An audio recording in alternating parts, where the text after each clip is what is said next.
పహల్గాం తర్వాత బయటకు వస్తున్న పాములు పాయింట్అవుట్ చేసి ఏరివేస్తున్న బలగాలు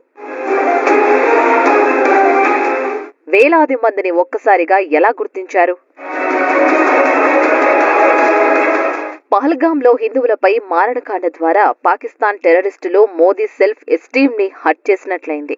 అందుకే సౌదీ పర్యటనను అర్థాంతరంగా ముగించుకొని భారత్ కు తిరిగి వచ్చేశారు. ఏప్రిల్ 22 నుంచి దాదాపు అన్ని లోకల్ టూర్లు, ఇంటర్నేషనల్ టూర్లను క్యాన్సిల్ చేసుకున్నారు. ఉన్నత స్థాయి సమావేశాలు నిర్వహిస్తూ కీలకమైన నిర్ణయాలు అమలు చేస్తున్నారు. అందులో ఒకటే పాకిస్తాన్ పౌరుల వీసాల రద్దు. పాక్ పౌరుల వీసాలు రద్దు చేయడంతో ఒక్కసారిగా భారత్లోని వాతావరణమే మారిపోయింది.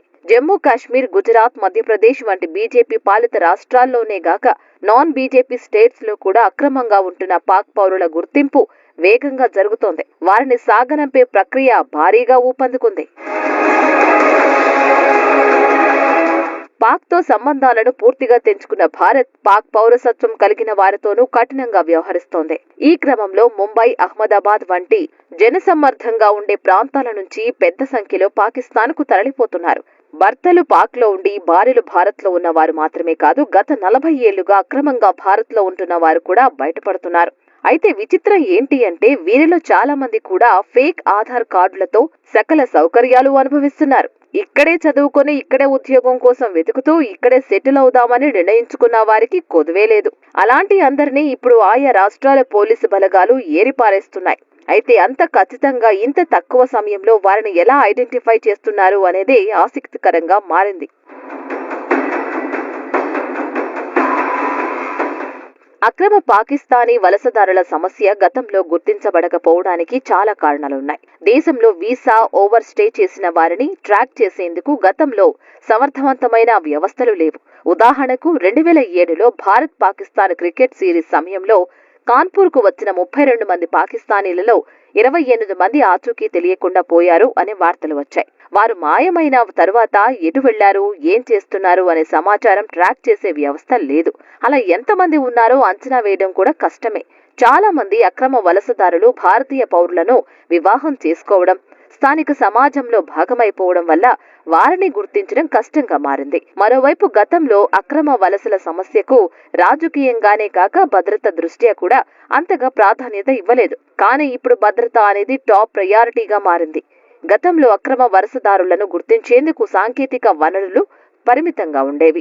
ఇంటెలిజెన్స్ బ్యూరో, స్థానిక ఇంటెలిజెన్స్ యూనిట్ల మీద మాత్రమే ఆధారపడాల్సి వచ్చింది. అయితే పహల్గాం దాడి తర్వాత వీసా రద్దుకు గడువు నిర్ణయించడంతో వారంతటా వారుగా బయటపడడానికి అవకాశం లభించింది. మరోవైపు పోలీసుల సర్చ్ ఆపరేషన్లు ముమ్మరం చేయడం, గడువు తర్వాత దొరికిన వారి పట్ల కఠినంగా ఉండడంతో మిగతా వారు లొంగిపోవడాన్ని ప్రోత్సహించింది.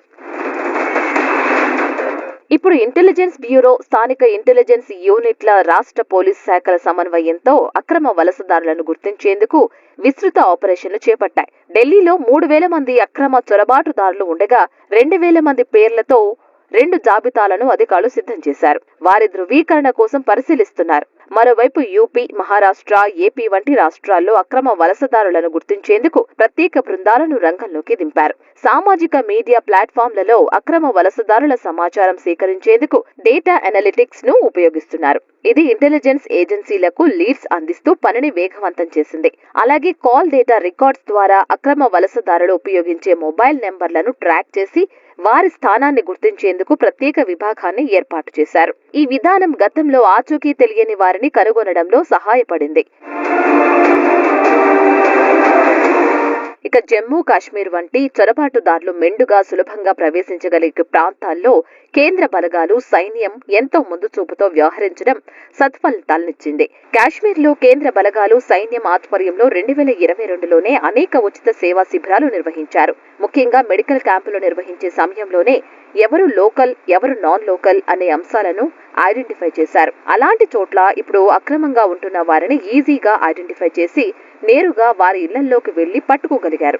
వారిని డైరెక్ట్ గా అత్తారి బోర్డర్ దాటించే ఏర్పాట్లు జరిగిపోతున్నాయి. ఇలా అనేక విభాగాలు సమన్వయంతో పనిచేయడమే గాక పెరిగిన టెక్నాలజీని వాడుకుంటూ చొరబాటుదారులను ఏరిపారేస్తున్నారు. ఈ ప్రక్రియ ఎన్ని రోజుల్లో పూర్తవుతుంది అనేదే ఇప్పుడు ఆసక్తి రేపుతోంది.